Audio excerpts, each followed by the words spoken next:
Over a 4-year period, Beggs managed to defraud the NIS of $163,207.85, committed between 2008 and September 2012.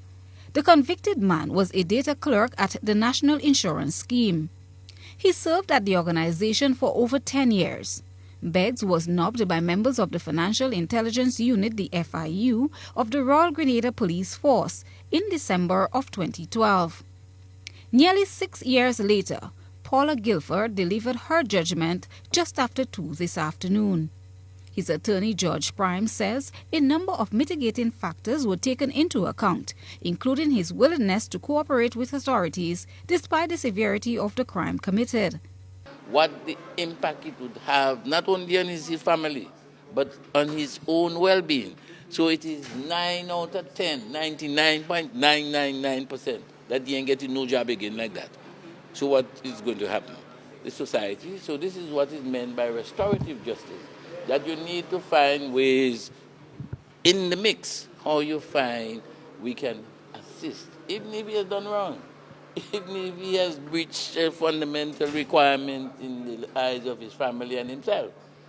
What do you expect him to do now? 32-year-old Beggs, who had no previous convictions, is a father of 2 children. He is required by the court to repay the NIS $3,300 per month for 5 years after completing his sentence, or face another 3 years imprisonment.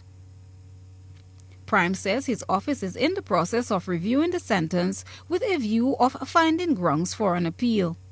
We would have to examine the judgment which was given in sentence, and is a lengthy judgment, and to see whether any of those sentencing principles were offended. Any of those that were offended, then we have a cause against the judge and say, well, listen, the judges have a guideline. Although in Grenada we don't have any sentencing guidelines, but those that are there are persuasive. One from the United Kingdom, one from other states. We use as guidelines. The judges have given certain diktat and dictums in certain cases, so those two are helpful. But the point that is made is that if we are going to be appealing decisions, we have to look to see where the judge went wrong or where the judge may have been excessive. Fraud charge of this nature carries a maximum sentence of 5 years. Christina John for GBN News.